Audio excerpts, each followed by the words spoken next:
Thanks for the introduction and good morning, everyone. Thanks for coming today. And today I'm going to talk about the system. The name is AuthScope, which aims to automatically discover the vulnerable authorizations in online service. And this is a joint work with Qingchuan Zhao and my advisor, Dr. Zhiqiang Lin. So let's start from the basic concept of the access control. So in a multi-user system, the access control is to regulate which user can view or use which resource. For example, if we have Bob and Alice in a multi-user system, and when Bob tries to visit a resource, the access control mechanism will first verify Bob's identity, and then it'll check whether Bob has the permission to visit that resource. If he has, then he can visit. Otherwise, let's say that resource belongs to Alice, then his request will be denied. So actually, the access control mechanism contains two services: authentication and authorization. So authentication is to verify user's identity, and the authorization is to grant the access of a specific resource based on the user's permission. And this mechanism is a time-approved effective technique, as it can be dated by a long time ago to 1980s and is still widely applied today. However, when we move into the online service, as the user numbers grows to millions or even billions, and also the resource number grows significantly.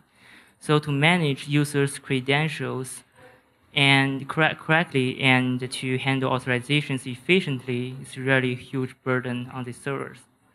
So that unfortunately, we notice not all of the developers follow the best practice to enforce this mechanism. And so there are many platforms for online service, and in this study, we only focus on the mobile platform, which is one of the hottest topics today. And we are trying to investigate how serious this problem is in this platform. So at the high level, we can abstract the access control mechanism into 4 steps. So the first, the client will send user credentials to the server, and the server will respond to the access token. And then when the client is trying to visit the resource, it will send the access token as long as other necessary information about this resource to the server, and the server will respond accordingly. And in the previous years, there are so many works focused on the authentication, and relatively not so much attention has been paid on the authorization, and we are focused on authorization. So by talking about not all of the developers follow the best practice to enforce this mechanism, here we list several vulnerable implementations in authorization. And first is some developers may not use token at all, and they may not sufficiently randomize their resource ID. So a sufficiently randomized resource ID can avoid an attacker to guess an unknown resource from what he knows. So for example, here is a URL point to a paper in Overleaf, which is an online collaborative writing and publishing service.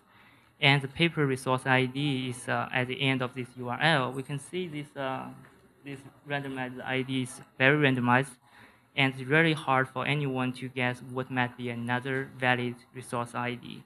But if developers do not randomize it, an attacker can easily guess another one. So another vulnerable implementation is that even if some developers adopt access token, they do not enforce this mechanism. We will soon see an example. So okay, here's the example. And this is a real app, but we contact them for ethic issues they haven't yet fixed, so we have to mark their name. And we have 2 users, Bob and Alice. This is the first request and response message after Alice login. And the request message is on top. I highlight 2 fields, the user ID and the token. And this request is to retrieve notifications for Alice.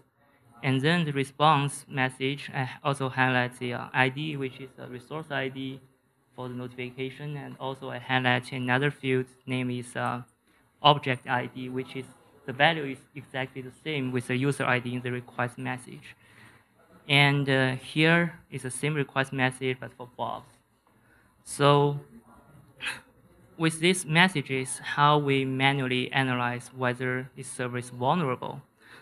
So let's pretend to be an attacker. So we first take a look at these request messages.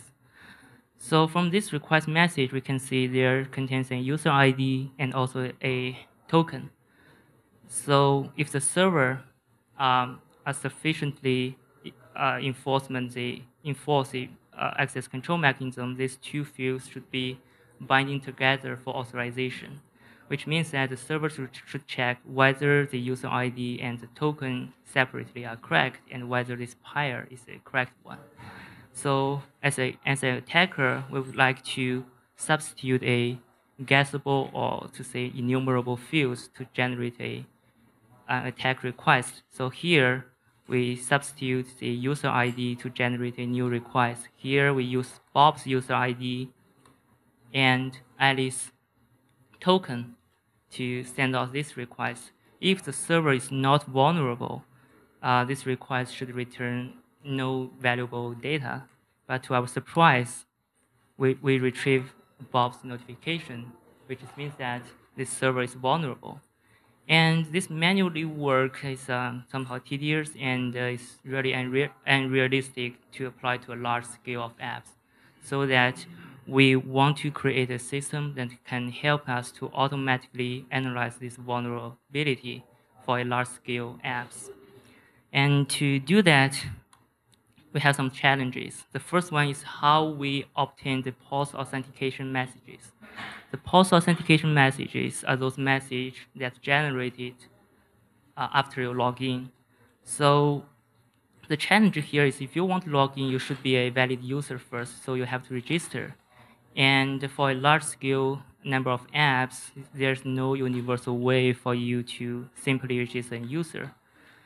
But the good news is that there are so many apps provide a single sign-on service, which means you can use a single account and its password to register a user and log in different apps, such as a Facebook login. So, and also for the Facebook login, the procedure to register a user and log in, that procedure is deterministic, so that we can make it automatically. And then we need to recognize and substitute those fields of our interest. So we use differential traffic analysis to recognize those fields. And then we calculate the Euclidean distance for each field. And I will talk that in details later, but here you just know that the smaller this distance value is, the more closer these two values between each other, and which means it's much easier for an attacker to guess one from another. And next, how we identify whether the server is vulnerable. We still apply the differential traffic analysis to analyze the response messages, and then we compare whether the response to the new request one is identical to that of Bob's. So here's a quick summary. The problem we want to solve is that when given a mobile app, we want to automatically identify whether its server is vulnerable to access control violation. And we also assume that for the apps we tested, use HTTP or HTTPS protocol, and this app provides Facebook login service. So here is the overview of our system. We have three main components. The first is post-authentication message generation running on the smartphone to generate request messages. And these request messages will be intercepted by the field recognition and substitution component implementing our man-in-the-middle proxy. And we substitute fields and generate a new request. And and finally, all the response messages will also be intercepted by the response message labeling component to analyze whether it's vulnerable or not. So let's go through them in details one by one. So in this component, we need to uniquely identify each view and explore all of them. And also, if we meet a Facebook login, we need to provide a registration and login service. For example, when we comes to this activity, our component will uniquely identify each view. Here we can identify there's a button 1 and there's another button 2. And among those buttons, we do another analysis to see whether it contains a Facebook login service. If it contains, we register and log in first. So after we generate those requests, then those request messages comes to the field recognition and substitution component. So we first pass each message and recognize those fields of interest and then substitute the enumerable fields to generate new requests. So for passing each request message, we pass them as a field name and value pair. For example, which is beneficial for the further analysis.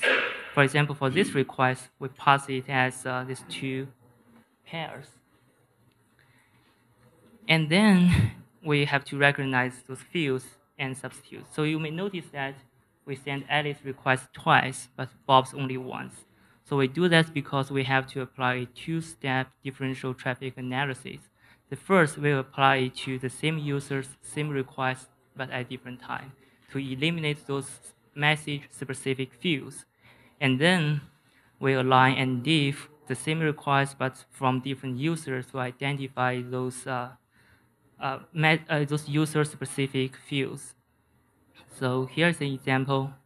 Well, here are the 2 requests for the same user, but at different time. And we can notice that timestamp is different. So this is a message-specific field, so we have to eliminate this one. And then we compare this one with another users and to identify those fields that has different values. So for those fields has different values, we treat it as user-specific fields. So this field is of our interest. And then within these fields, we need to decide which fields we have to substitute. And these fields should be enumerable or to say guessable. So here we use Euclidean distance to represent whether it's guessable or not. So that for each field, we calculate the Euclidean distance, which is the straight line distance between the 2 points in the Euclidean space, to calculate their value. For example, for these 2, the first 2 rows just is for the token, and the next 2 rows for the user ID. We can see that the user ID is much closer to each other, which means they are more easier to guess one from another. So here we use, after we calculate all the Euclidean distance for every field, we use how to say this one is enumerable or guessable. We compare this value with the total installed number of this app. For example, if this value, if the Euclidean distance value for a specific field is 100, and this app has been installed 10,000 times, so that we think these fields, so our algorithm will treat these fields as a enumerable or guessable fields, and then we substitute these fields, the value between Bob and Alice, to generate a new request. And so also now we have to analyze the response messages to identify the vulnerability. So we also did the same thing as we did to pass the messages and to apply 2-step differential analysis as what we did in the request message for the response message. Here, let's say, here is for the Alice response message, here's the Bob's, and this one is a new one for the test request. And we need to see whether the new one is identical to that of Bob's. If they are identical, we mark this interface as a suspicious one. So why we say it's a suspicious one, not a vulnerable one? It's because we have public interfaces. So the public interfaces is that these messages can be generated without login. But as we run our system can always find the Facebook login first. So we log in, and after that, all the messages we treat as post-authentication messages. But among these messages, some some request messages may not be ask you to log in and to generate those things. For example, in some news apps, that everyone can see the same main page of this newspaper without logging. Since they are all the same, and in our algorithm we will treat them as suspicious one, but actually it's public interface to retrieve public data. So that we have to prune these public interfaces from our suspicious interfaces set. So how we do that? We run this app again without login and collect those interfaces as a public interfaces set.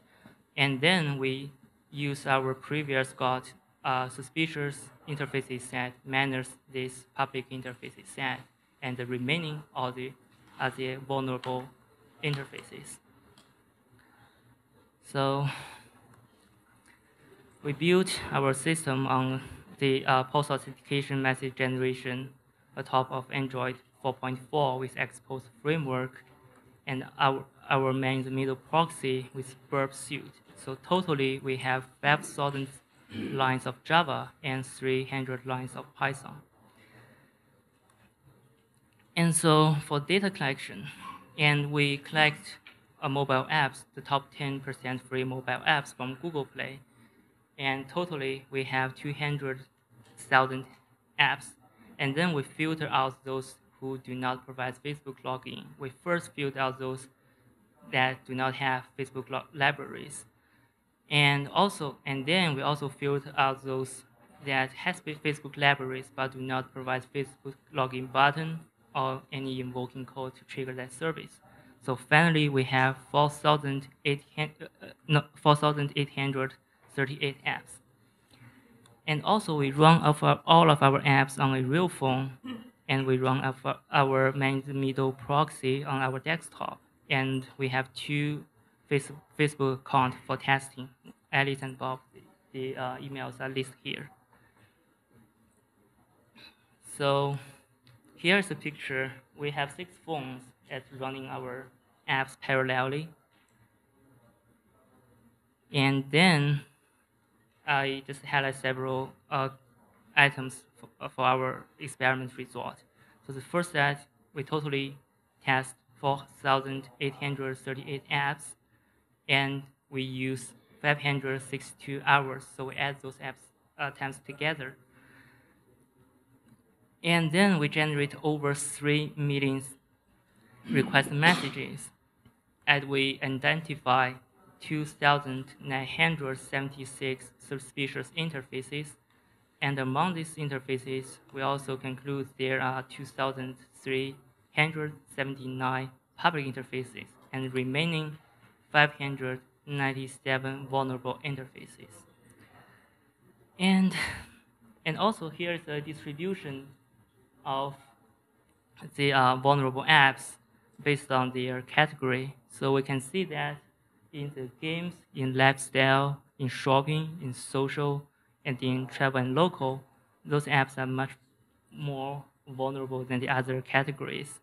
So we try to find out the reason. We notice that those apps generate more messages and exchange with the server side and has much more interfaces.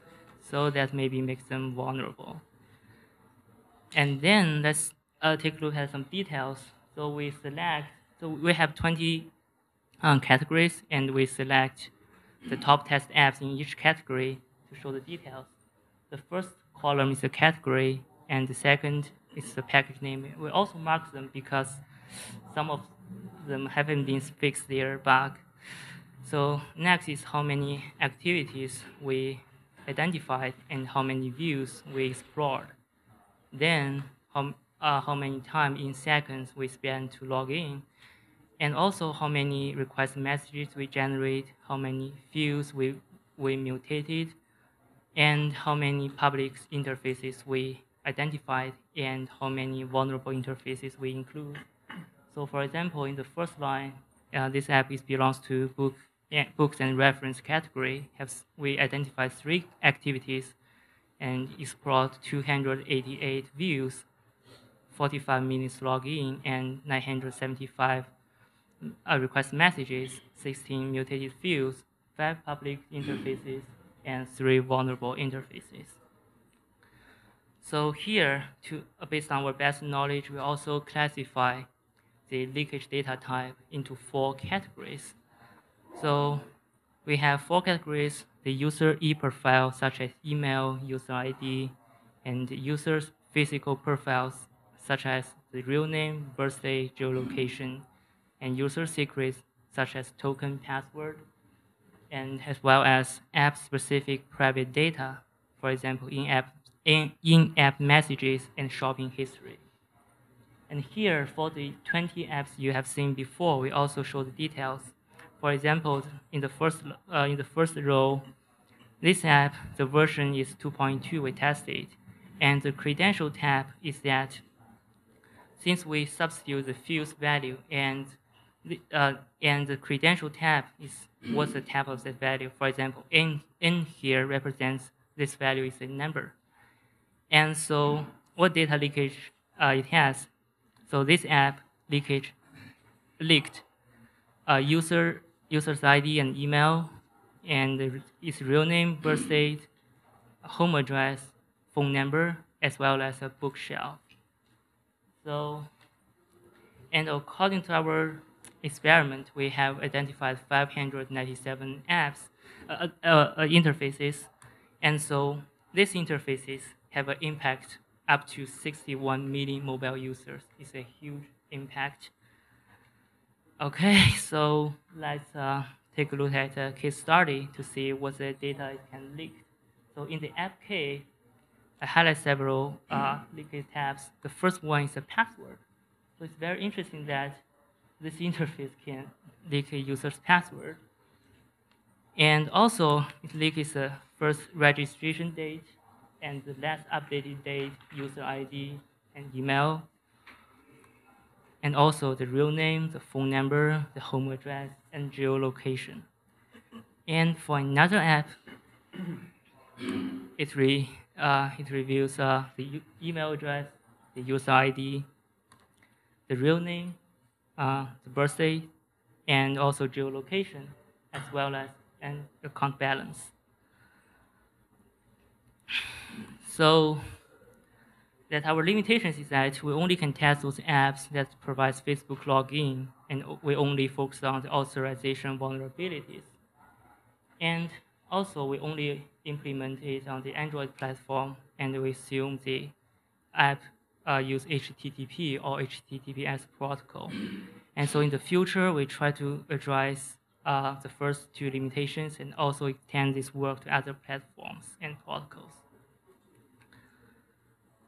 So here, our work is not standalone. In the previous years, and there are some works focusing on the vulnerability in online service, such as SQL injection and so on. And also there are some works focused on the access control in online service. But as I said, most of their works focus on authentication, not authorization. And also there are many tools and works applies dynamic analysis to mobile apps. And in this study, we implement our own one to meet our requirements to dynamically explore the UI elements. And also there are some works applies protocol reverse engineering. And in our study, we use a customized Needleman Watson algorithm to align and diff the protocol messages. And thanks to these works, we can make our work possible. So, okay, for the conclusion, our system can automatically identify whether an app server is vulnerable to access control violation. And finally, we have 597 vulnerable implementations in 606 mobile apps. So, okay, that's it. So, any questions?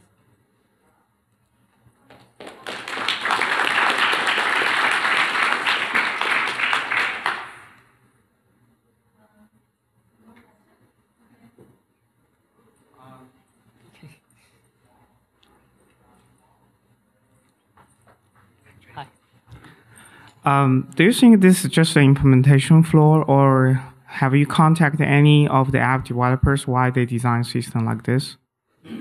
Your question is whether we contact those developers? Yeah. Yeah, we contact them, and some of them replied, some of them say not reply. Yeah, according to their reply, what do you think is what's the suggestion you give them for the improvement? This is right implementation for them. It's actually it's app specific, so we give them all the test messages that we have to them, and we discussed several little bit about how to implement that. So there's no universal answer to all of them. It's app specific. Just Like, to tell them what their vulnerability looks like. And then what's their response?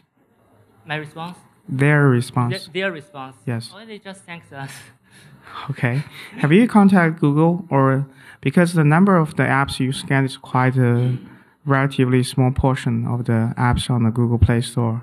Yes, we will contact them, and currently since there are more developers will reply to us. So after maybe 2 months later, if they still not reply, we will report it to Google.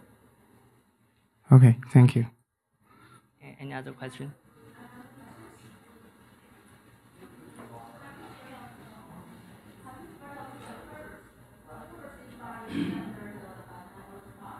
Mm-hmm.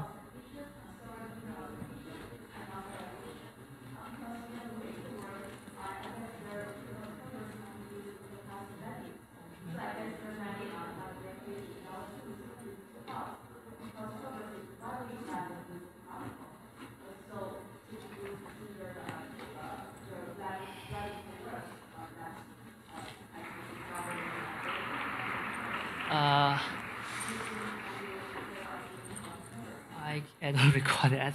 So yeah. So thanks for your advice. We will consider that later. Yeah. Login. Yeah. Yes.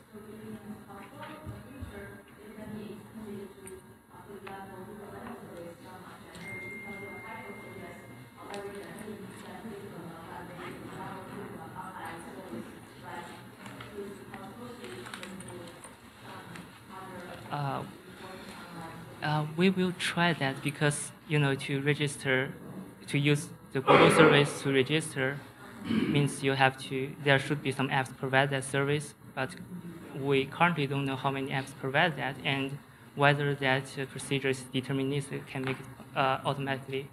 So if we can see that, we can extend our work to those services. Mm-hmm.